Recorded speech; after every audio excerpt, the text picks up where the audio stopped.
We in the zone right now. Put your hands in the air, cause it's on right now. Yeah, we back up in this thing and we coming for the crown. Nick and Kev on the mic. It's about to go down. We in the dome right now. We in the zone right now. Put your hands in the air, cause it's on right now. Yeah, we back up in this thing and we coming for the crown. Nick and Kev on the mic. It's about to go down.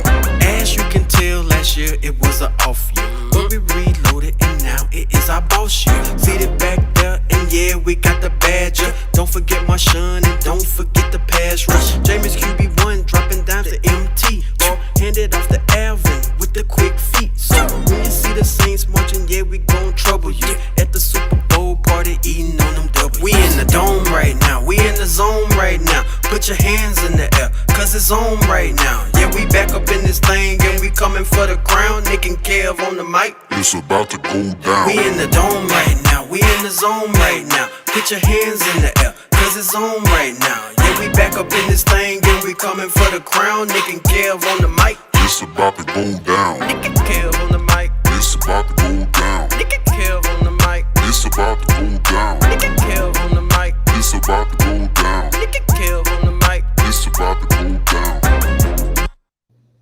Hey, what's up, everybody? Welcome back. Another episode of the NewOrleans.Football podcast presented by Sant CPA, coming live from the Better Call Bado podcast studio. We are hours away from the start of training camp. It is our favorite time of the year around here. I think I like the start of training camp better than the start of the regular season. It's just a little more exciting. As you can see, Kevin is not with us tonight. He is on the non-football illness list. We're joined by Raphael Rattler, who hosts Pels Pod for NOF Network. This is kind of like a 90s sitcom crossover episode, where all of a sudden Ray Romano's in the the King of Queens episode or something. Man, how you doing? I mean, I'm good, man. I'm blessed, man. I'm trying to stay out this heat. I was hooping in my driveway the other day, and my phone got the overheat message, and I was like, "That's enough for me. It's time for me to take my ass inside." So, yeah, no, we're definitely in the overheat area here. I prepare for it. I've been on my little training camp grind, but yeah, you got to keep the phone in the pocket, man. That's a rookie move. You gotta keep it tucked until it's time to bring it out. So we got a great show today. We're gonna go through everything we're looking for at training camp. It'll be fun to get a different perspective from Raph, kind of some of the things he's excited to see as well. He keeps a close eye on the Saints, and other than that, if you are a business owner needing some guidance with your daily accounting, Daniel Sant CPA can help get your finances in order. They provide relevant accounting information, detailed analysis, and clear communication in a timely manner. Call today, 318-321-2765, or visit santcpa.com. And if you need legal help with any of the following: car wrecks, offshore injuries, 18-wheeler collisions, Maritime and Jones Act, hurricane and storm claims, you better call Bado at 504-323-4777 or 985-677-1085 for your free consultation and case review, badolaw.com. And our newest member of the sponsorship family, happy to have them aboard, Velvet Noir. They are a beard and skincare company. It is an all-natural solution for facial hair designed to help with beard itch and dry textures. Velvet Noir aims to help men become the best version of themselves. Top 2 not to. Get on Amazon, type in the name, get yourself some stuff. I use it. I've been using it for years. So this is a cool little partnership for us. Happy to have them part of the team. Velvet Noir, check them out. Amazon, top 2 not to. And last but not least, as always, Firehouse Subs, Veterans Boulevard location. Hit them up, get a sub, get right, and stay fed. They do a lot for the community, so when you're spending your money there, they're looking out for everybody else. So, Raph, what you got, man? Man, so today started with the Loomis and the DA pressers, and you were there. You asked questions. You got a little sense of the feel around the team. Was there anything that kind of stood out to you from that? Any main takeaways? So my main thing is today. It kind of stood out to me that as we get more exposure to these guys, to the team, it becomes pretty obvious that DA is putting his own stamp on things. And there's just, a couple different things. Like I kind of zeroed in on, and I had a little bit of a feel about some of the stuff that was going on with the conditioning program and the conditioning coach, Matt Ray. And just DA, for instance, has changed up how conditioning drills are done and the conditioning test, and it's more football oriented. So they're measuring it that way instead of kind of like this, marathon event that people used to go through. Like DA's, with the help of Matt Ray, is kind of shaped it in a way that's more conducive to football type activities and the stuff these guys are training for, and they can gauge them through that stuff. So that's one thing that stands out. And then just also we see more and more of his personality and that stuff coming through, and just how he's putting his stamp on things. And it's going to be different than the way Sean did things. And just, I think that feel overall is a little bit different. And I think it's important, man. Like, I don't think he can go in there trying to be Sean Payton. DA needs to be DA. And if you try to be anything else, like, the players are going to see through it. They're going to think it's phony. And I think that's half the reason that the Belichick assistants go places and fail all the time. Like, Josh McDaniels was a spectacular fail in Denver because he tried to run the team like Bill Belichick, and you aren't Bill Belichick. You're Josh McDaniels. DA's just, he's doing DA. And I think as we see more and more of that, the kind of the footprint is becoming a little bit more defined. And I think that's kind of one of the more interesting things to see. And we're going to probably track that all season long. Right. Like, something I took away from both this press conference as well as others is he seems a little bit more open on the mic. Like, he seems like he's volunteering information in a way that, if you've been watching the Saints for the past however many years, it just ain't been like that, right? And so do you anticipate a little bit more of that throughout training camp, preseason, things like that?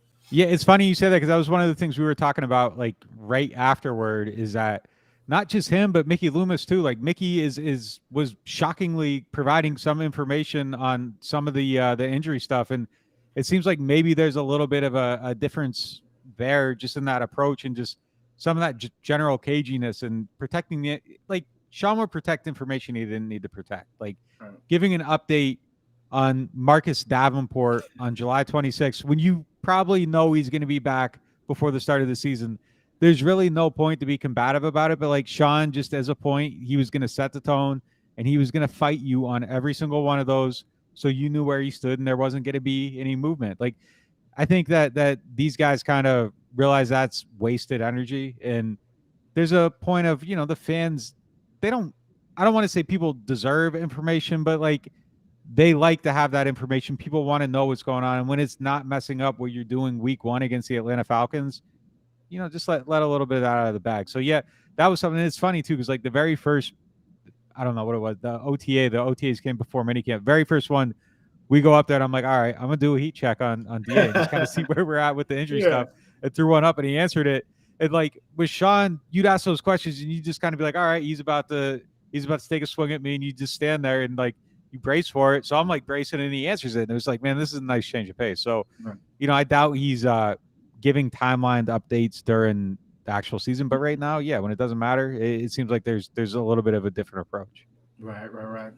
Something else that I kind of caught my eye throughout that conversation, like, he mentioned, someone asked him, like, how is it going to be different? How are those things going to kind of compare between him and Sean? He's like, you guys are going to be the ones that tell me later on and things like that. He's a defensive-minded coach. I think he has a little bit of his own attitude, a little bit of his own nasty streak to him. So I'm interested to see how training camp goes. Like, does he let some of those fights go a little bit longer that happen during training camp and things like that? I'm interested to see how he plays those things out, right? So you and Kevin talked about this before, some of the things that you're heading in, other than football just being back and not having to watch Formula One and baseball all day long on television. What are some of the things? I'm not watching none of that, man. I'm not watching none of that. When you're a sports junkie like me, like I will watch anything during these couple of weeks of the year. I'm not gonna lie, like during the pandemic, like me and Chip were watching like cornhole on ESPN and like texting about it, like getting into it. Like, so I get it, but I've not been bored enough since like 1999 to watch a baseball game. Like, there's just too much going on now to sit there and watch a baseball game, and I'm definitely not watching Formula One. But it does seem like Formula One's getting a little bit of a wave, but we're way off topic here. Yeah. But what are some of the things that, you are excited about to see going into training camp with, seems like, knock on wood, the majority of the roster being healthy or close to it? I mean, obviously, number one storyline every single day, and even after he comes back, it's Mike Thomas. Like, there's nothing more important than Mike Thomas. I was somewhat encouraged by the way they talked about him today. You know, I had said a few weeks ago that everything sounded positive. They're on the record now saying positive things about him, saying it's not going to be too long, that he's not too far out. I thought that there was going to be a chance day one. I think it's less of a chance day one now that we're a little bit closer, but I think it's going to come sooner than later. I would be surprised if he's out on the field tomorrow, but hey, you never know. Yeah. So I think that's good. Seeing him in these photos, it's just like it's been so long. Like seeing him just flexing in a photo, and it conveys confidence. And like seeing Mike doing confident things when he went dark. Like Mike was off social media forever, and you know, when he's not out there saying things, showing his face, like that's like when things feel a little bit nervous about it. You know, that situation. So that's, you know, one thing I'm excited to see. You know, I just want to see how the offense comes together too. I want to see Jameis like in command. Like last year's training camp was just tight, is how I would put the word. Like every single day was tight. Like I don't think him or Taysom were taking any chances in practice. And you know, I've said this a few times before. DA kind of like went against me on this today. Like I said like it'd be good to like, you know, kind of see him make mistakes. He's like, we don't want to see him make mistakes. But like I think if he's making mistakes, that means that he's figuring out where the limits are with some of this stuff that he can do. You know, is Chris Olave going to be able to go up and high point this ball? Like how high up can I throw it? And you know, sometimes when you're kind of figuring those things out and setting your confidence level, ball's going to sail on you, and maybe Marcus May is going to catch it. And that's not a terrible thing. Like, I think that he needs to just have that confidence to go out there and figure out what you can do with these players. So I'm excited to see that process. I want to see Pete Werner in coverage more. I thought we saw a lot of really good things with him, you know, playing downhill last year. I want to see more in coverage and space, kind of more of how he moves. You know, I think those are kind of my main things going into this camp. Right. I'll be interested to see how Pete is able to kind of transform the offense around Jameis. Like he's been running the ship for so long, but how do you play to your player's strength? You haven't had a, you know, shouts out to Drew, shout out to Taysom, things like it. You haven't had a big arm quarterback in such a long time. Now you got all these weapons that can go deep, that can formulate different plays and can expose the offense a different way. How do you adapt to your talent? Every coach will tell you they adapt to their talent more so than the talent adapting to the system.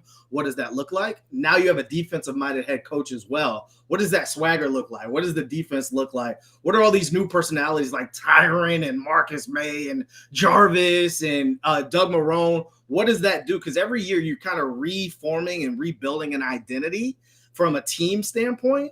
So what does that look like? Like, how does that start to begin to kind of formulate throughout the training camp? That's going to be interesting to me. What pops off the screen for me.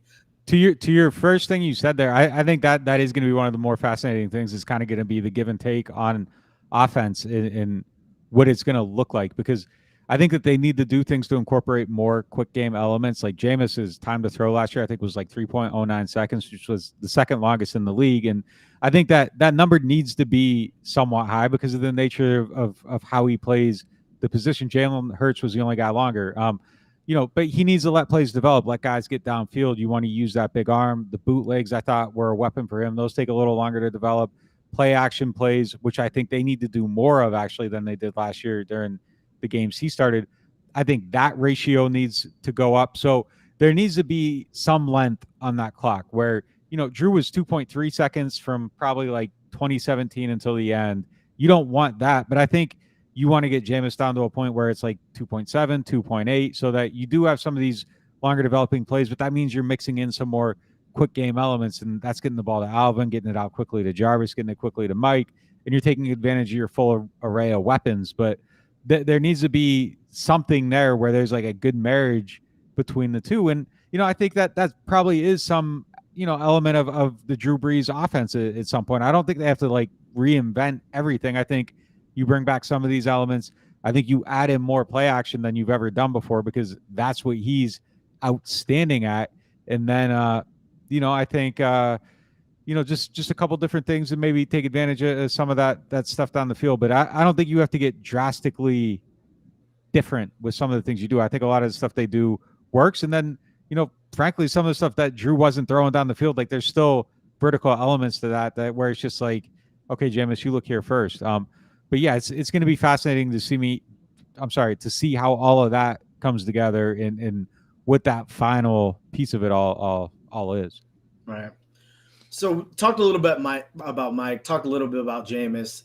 The Saints have a long laundry list of players coming back from injury, like Andres Pete, Ryan Ramczyk just walked into a big contract. Now you're the tackle, right? There's no longer Tehran to kind of hold down the number one offensive lineman spot on the team. How do you see guys like him and Davenport and Lutz and Taysom Hill? It seems like the whole team. How do you see some of those guys? What are you looking for in the early days of training camp to see from some of those players? Man, I forgot about Pete coming back from injury. I mean, it's such everybody. It's a massive addition. Yeah, we've been talking about everybody else that he's just kind of been taken for granted, and I don't think people realize how much he was missed last year. You look at the numbers of the left side of the field, the run game, the screen game. Like it was a drastic difference. So that's something that's big. Yeah, I just want to see him moving around. Like he was out there this summer, but like I just want to see him moving around, blocking people, looking like Andres Pete. I think that the fan base probably should appreciate him more now than they did. I think I think there's a correction there. I think he could probably play a little bit better at times and eliminate some of these mistakes. Davenport, this is such a big season for him, man. Like if he can stay healthy for 17 games, like this, he's getting paid out of this world. Like even if it's like 15 games. So, I mean, I don't know if I'm super worried about him losing part of his finger. Like I don't know how much that affects your pass rush. Like maybe it does. Maybe there's like, I mean, JPP lost like 3 or 4 fingers, whatever it was. Yeah, he's still good. Yeah. So I'm not super worried about that. Mike, I need to see that first curl, man. I need to see him. I need to see him plant his foot and snap back, and somebody's still going up the field. So that's a big one. Marcus May, we just got to see him, like we haven't seen him run around or anything. My biggest thing for him is just that communication element and like how does he assert himself like right away. I think, that's quietly, I think the biggest issue of this camp is just getting that communication level in the secondary, because that's how your coverages aren't busting and all that stuff. So like how do him and Tyring first mesh together, and then how does that, chemistry and foresight and getting the guys lined up, like how does that facilitate within everything else? Tyron that was kind of his role in Kansas City. So he's used to it. I think it's going to be pretty natural, but it still has to, get to a point where they feel good with one another. And you see it, first year with Malcolm Jenkins and Marcus Williams, like those first 4 weeks were kind of a disaster in the secondary. So like, how does that get avoided? Right. Someone I look at is like a Taysom, right? Like finally Taysom is, I guess, embraced or forced to embrace or something, the tight end position. And then that's a wide open position right now, because I look at the roster, I'm like, Big Fish, Troutman, Juwan. There's no one that really kind of stands out to the point where you're like, oh, yeah, this is tight end one. Can he seize that role? Like he's bulked up. They talked about it a little bit today. Man, I don't know. It's to be determined.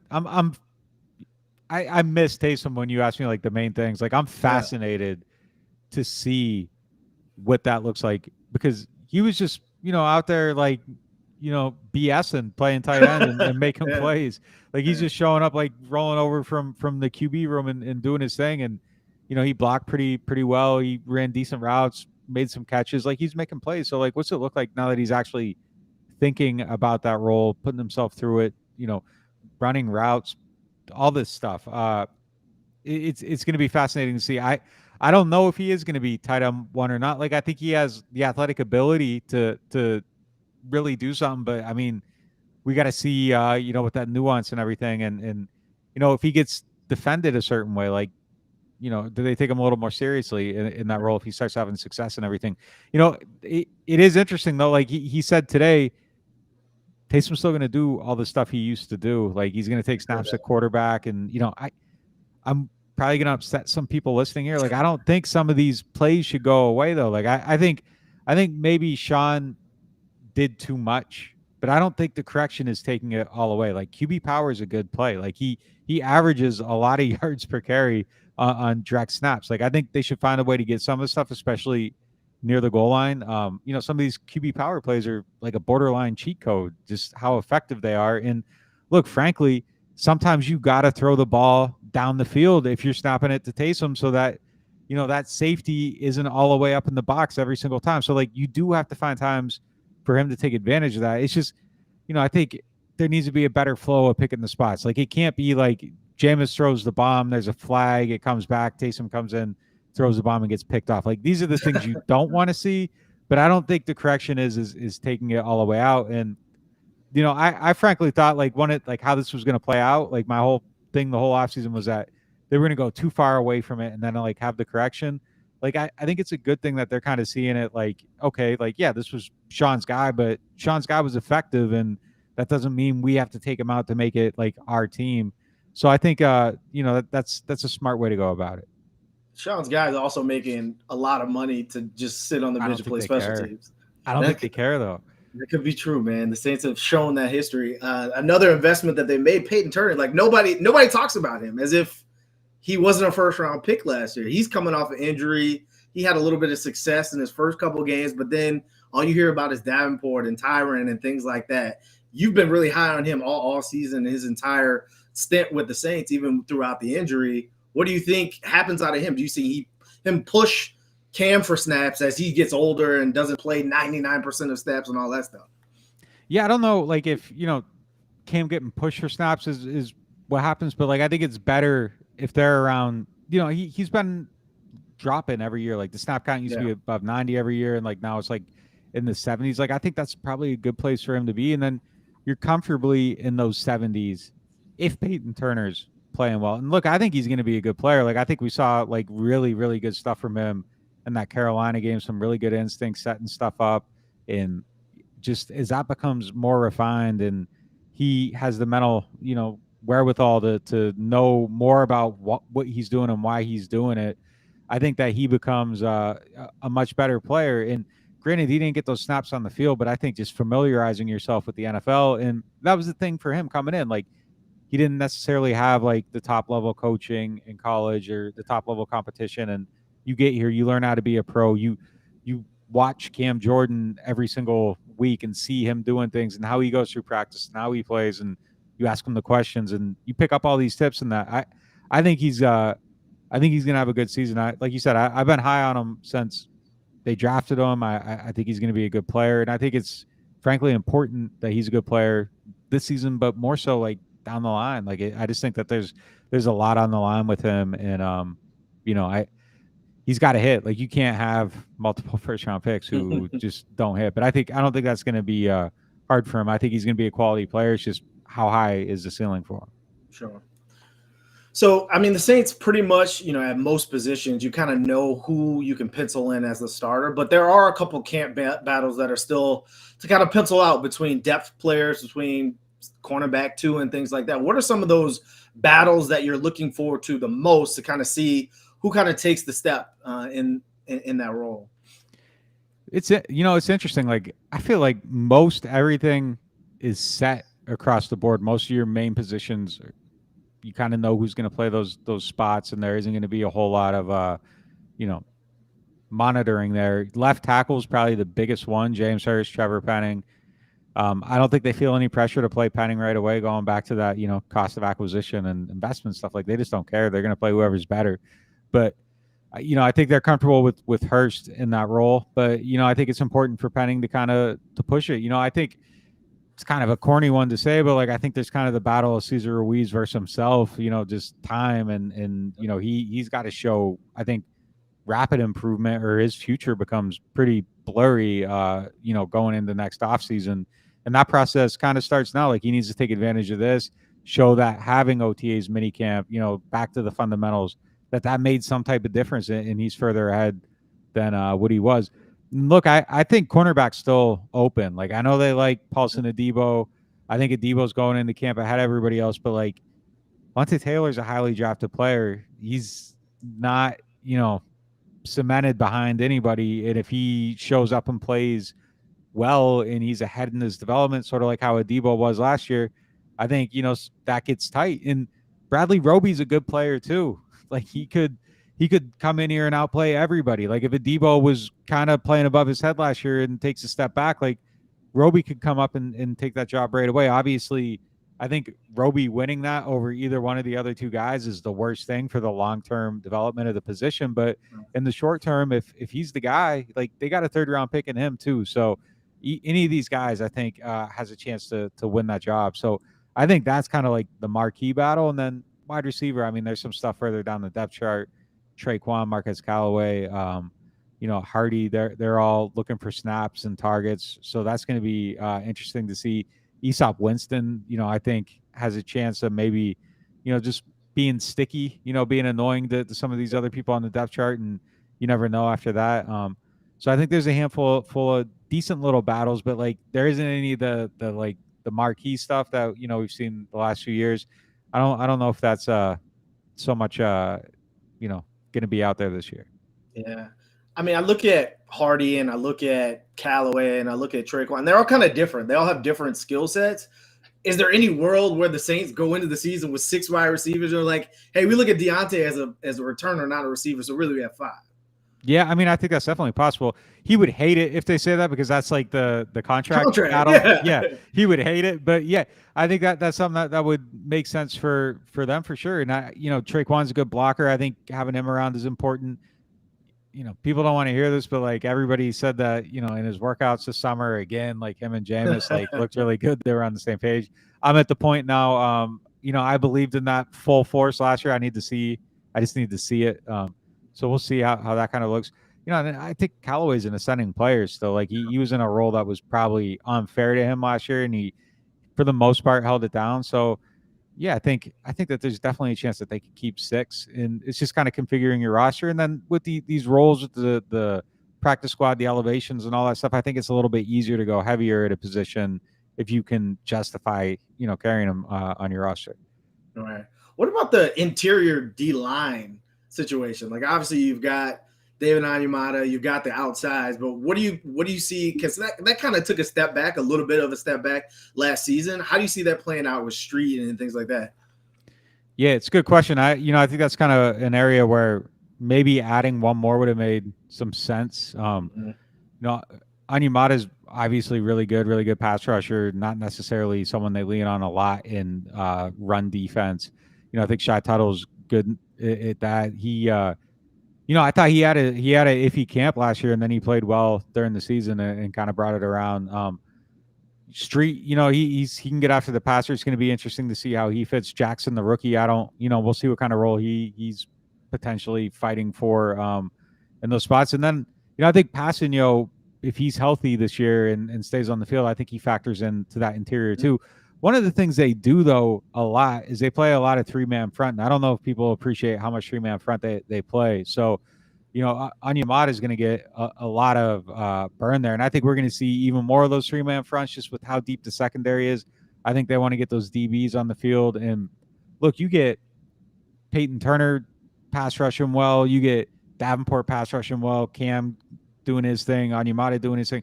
Like some of these 3-man packages and how you can rotate them in and out, like, there's a lot of different stuff you can do. So I think that's going to become a bigger part of the defense. And, I think they got some of those attacking players, but, the way they were good against the run last year with a linebacker that wasn't really good against the run and kind of a weak interior. So I think maybe just, Pete Werner in that role, if he continues to be good at run defense, I think that helps your interior a little bit too. Some of those things go hand in hand. And I think it's going to be a market improvement. Quan did some good things in the pass game, but the run game was not his forte.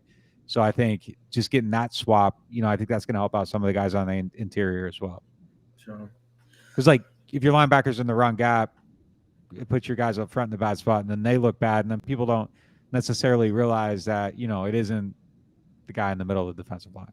Right. So we talked a little bit about, some of the camp battles you're most intrigued of. What about like some of the weaknesses, like some of the thinnest spots on the roster where somebody's got to step up, or the Saints, which they've shown, historically to do, will be looking at other people's rosters to see who they pick up in the preseason or make a trade or something like that.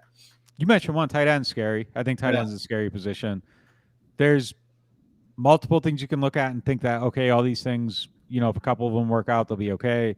They don't necessarily need to be a tight end heavy team with all these wide receivers, but like they need someone to step up and make plays. And there's a decent outcome, and then there's also the one where nothing hits that you're hoping hits, and you're in a very bad spot very quickly.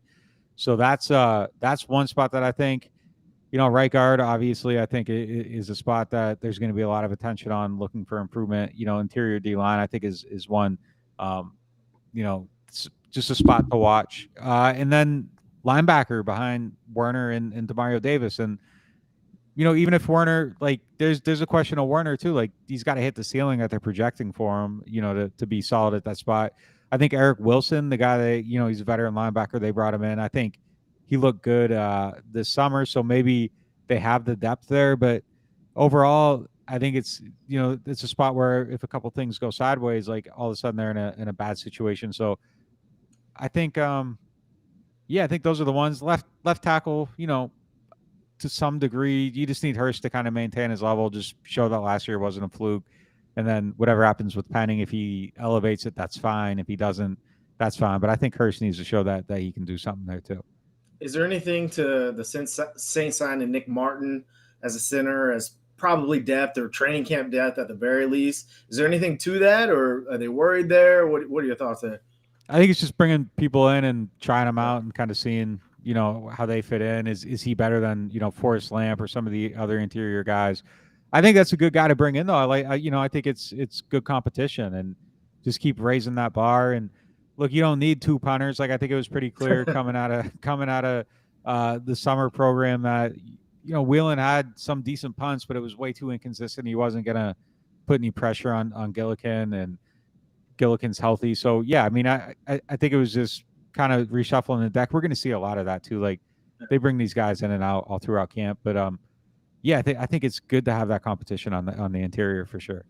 Yeah, another guy they brought in, Malcolm Brown. Like they keep bringing in these running backs. Obviously, they're telling you something. Either they're bracing for the Alvin, or they just want some type of versatility, or they want some fresh legs in camp. Is that an area where you're a little concerned about? Because yes, Mark still's got some tread left on the tires, and obviously AK still one of the top backs in the league. But if one of them go down, then you're right back to where you were last season with Tony Jones and everything like that. What are your thoughts on getting more depth in that area? Because that kind of concerns me a little bit. How much the Saints have used the running back in the past.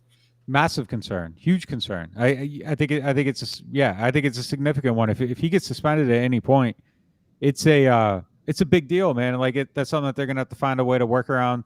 I don't know how much it matters in the passing game. Like if him and Jameis kind of stay where they were last year, I don't know if it hurts as much there. But obviously, like a lot of your stuff in the passing game is built off the running game, and then if they're gonna do more play action, you got to have an effective running game. So all that stuff goes hand in hand, even if it doesn't, manifest in a target share that's on par with what he had before, which I don't think we're ever going to see again. I don't think we're ever going to see him get 80 catches again with this offense, how it's constructed. Maybe if there's a change of quarterback down the line, maybe you get back there. But I think odds are, you're probably not seeing 80 catches from him ever again. But look, yeah, they're telling us something. It's something they need to figure out. They don't have a sure thing behind it.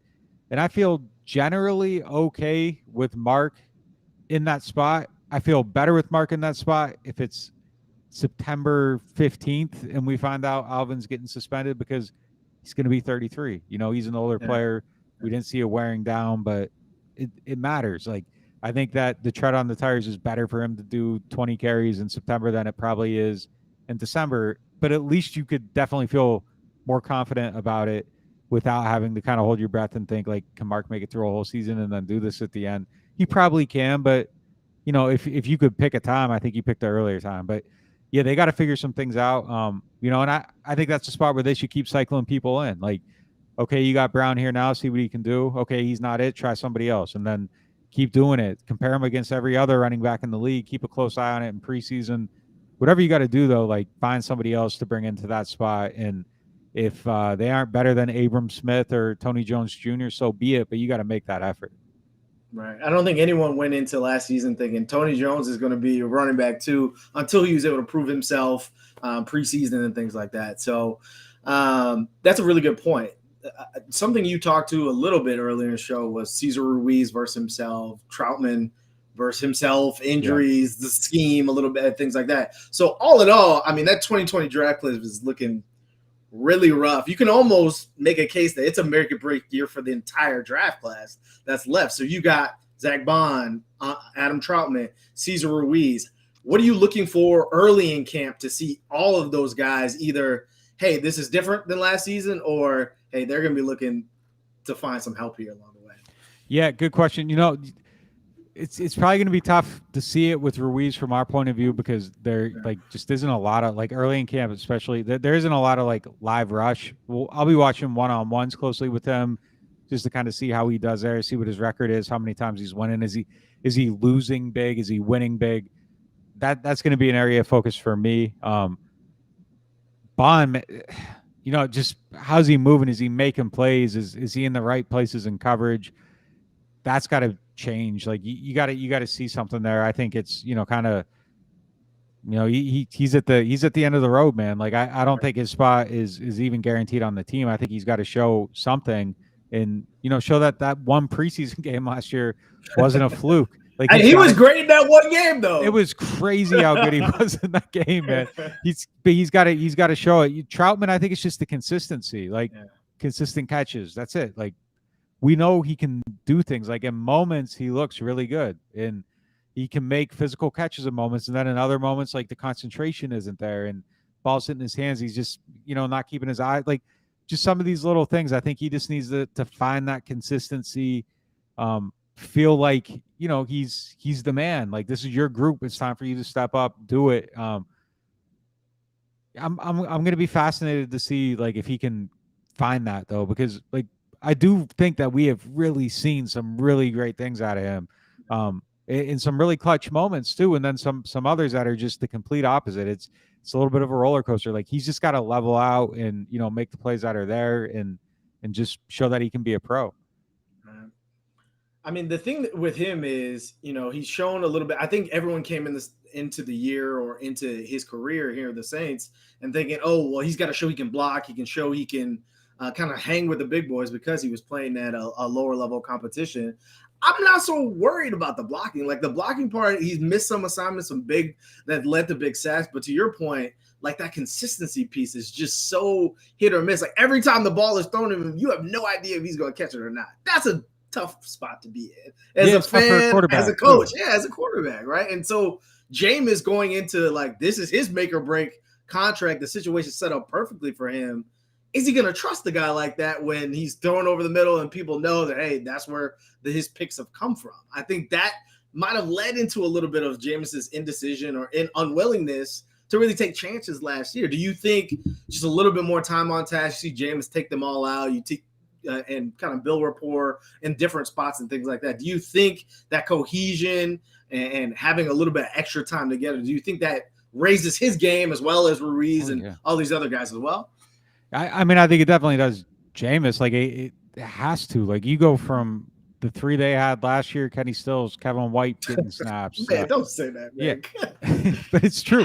To like, I don't know if there's been an upgrade like this in like the last 10 years, if ever, in NFL history. Like it's crazy to go from what they had last year to Olave, Jarvis, and potentially Mike Thomas fully healthy. I just don't see how that couldn't make Jameis a more confident player. Like it has to, and if it doesn't, then I think there's an issue. And as great as Jameis's numbers were last year, that like if you dissect everything, like there wasn't a freeness and a confidence in how those numbers were compiled. It was like they were safely compiled, and there's a lot of throws that like didn't get made. And I think it's just you got to see a different type of player, because if his numbers in the film were married together, like you're looking at a lot more money than he got. So look, I think the decision making was all there. It's just now, can you take that decision making and play with more confidence? And the answer has to be yes. Like if I don't care who you are, like Aaron Rodgers would have been hesitant with some of these guys. Brett Favre, like the gunslinger of all time, like he would have been hesitant throwing to these guys. How could you not be? And then you add on top of that, like the where Jameis's reputation was, and knowing like that's your last chance, and you got to show all these things just to get one more real chance, and maybe go into a camp like as a starter instead of competing with a guy that's, playing tight end now. Like, he had to do what he had to do to get in a better situation. He's in that better situation, and I think that it has to lead to something. So, yeah, I think it helps him. Does it help like Ruiz and all them? I don't know if as much, but yeah, I think some cohesion overall does to some degree help. Like your line calls are all going to be consistently the same. Like Jameson and Taysom use different language at the line of scrimmage. Like, so if you're a new right guard that hasn't been in the league a long time and you've had some ups and downs and now you're hearing things one way and hearing them another and you're trying to adjust to that. Like, I think that just having it settled has to help. So you aren't necessarily thinking about hearing the quarterback and instead like you're just hearing it and reacting to what's in front of you. And it just takes a step of that thought process out, even if you're unaware of it. So yeah, I think all these things will help. I think it has to help Jameis a ton though. Like, I think we're going to see like a significantly different type of player. Yeah, for sure. Speaking of different type of player, do you think Ian Book kind of takes another step? Obviously, last year was not the greatest debut. This guy's, I don't know, like, is there a chance the Saints, and their roster's pretty tough. Like, is there a chance that they enter camp with the season with 3 quarterbacks? What's he got to do to either cement himself as a third quarterback or to stay around the practice squad and things like that? I think if he just shows a little bit of progress, like he'll be fine. I don't know that I necessarily have him like on the immediate chopping block going in.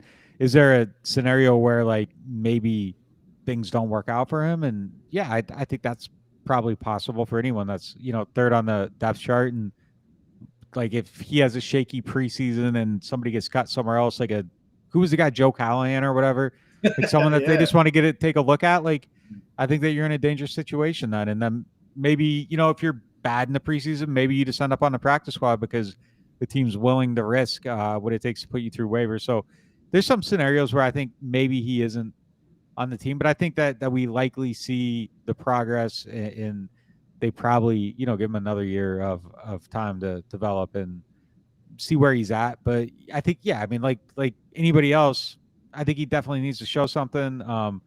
And like you said, that the game last year was shaky, but man, that game was just so. It was bad. Yeah, it was bad.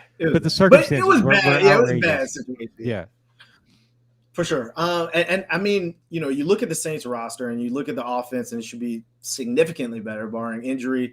Defense, tough to tell. They were already a top defense, but now you're replacing the safety. You add some depth here and there. Special teams might be the area that grows the most. Deontay Hardy was hurt most of the year. Will Lutz is back. Gillikin's a little bit healthier, a little bit more established in his role. How do you see that playing out? They've had some changes in that particular area. Do you think that helps, again, alleviate this team to the 12-win projection and 13-win projection that they have? Ooh, you're at 12-13? I mean, you look at the defense and they had 9 wins the way it was. You just talked about it. You just completely overhauled your top 3 receivers, your offensive line, your quarterback from Trevor Siemian and Taysom Hill, the tight end. Why wouldn't I be optimistic? Is my mindset. Ooh, man, that's a lot. That's a big number. But yeah, I mean, look, special teams is going to get better. Like it is going to, like Will Lutz, should he get his consistency back that he had? Yeah, I mean, way better. And then the confidence in the play calling changes. Like having a kicker you like, I think lets Pete Carmichael call plays in a way that's, setting you up probably for situations to get those points. Whereas I think there were probably times last year that Sean Payton called plays to avoid having to kick a field goal. And, I think that just changes really how you play the game. And I think you're in a much better situation when you trust your kicker. Hardy had some stuff going on last year. I think Rashid Shaheed is somebody that if he gets off the injury list, is somebody that's going to be interesting to keep an eye on to see what they do with him. I don't know if maybe he ends up being, kind of a stash, but if not, I think it'll be fascinating to see what he does. And like you said, Gillikin another year, I think that matters for punters as much as anybody else. Like you just kind of have a season, you have data to analyze now, what you need to work on, you go work on those things, you come back better. So yeah, I think he'll be better too. And then guys like Alontae Taylor, who are really good on special teams, like you get him maybe in a gunner role at the very least. He plays alongside JT Gray, and now you got 2 guys. So you're not, your return numbers all go down. So I think that there's a handful of things that could lead to them being like significantly better on special teams. I think it's destined that they're going to be significantly better on special teams because just all these pieces are just already there. Yeah, I agree with you. I mean, there were times last season where Gillikin Button was like the best offense for the team. Like just getting them backed up in their own end zone was the best thing for the team at times. He was like legitimately the player of the game a handful of times. Yeah, it was wild to think. It was wild to look at. But one last question for you before we wrap up things. I mean, again, we look at the roster and it's pretty tight. Like it's hard to find spots where you say that, hey, you know, we don't really know where this person's going to be or how do you fit this spot. Do you see any undrafted free agents? You know, the Saints have been huge on those in the past, and people lead to this. I know Lucas Kroll and things like that. Any other players you see making this roster this year?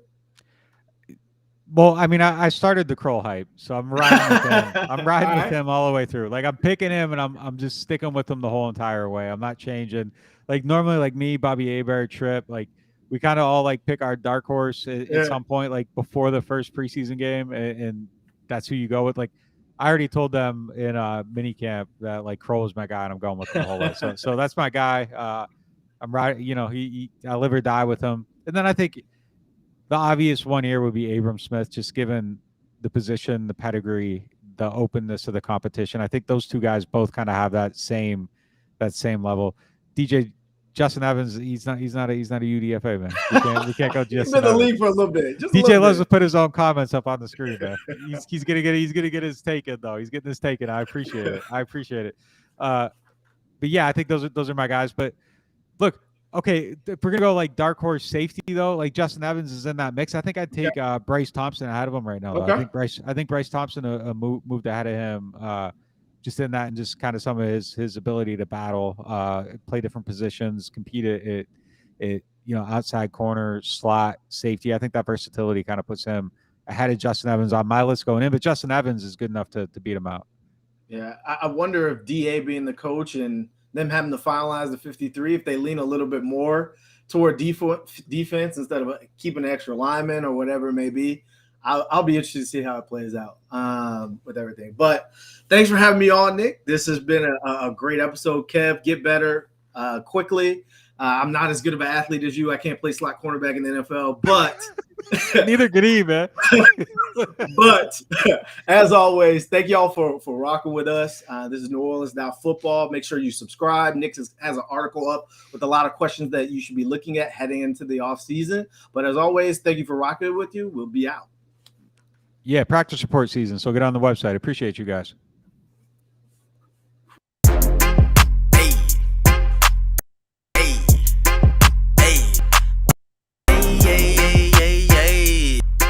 Nick and Kel, I got you. We in the dome right now, we in the zone right now. Put your hands in the air, cause it's on right now. Yeah, we back up in this thing and we coming for the crown. Nick and Kev on the mic. It's about to go down. We in the dome right now, we in the zone right now. Put your hands in the air, cause it's on right now. Yeah, we back up in this thing and we coming for the crown. Nick and Kev on the mic. It's about to go down.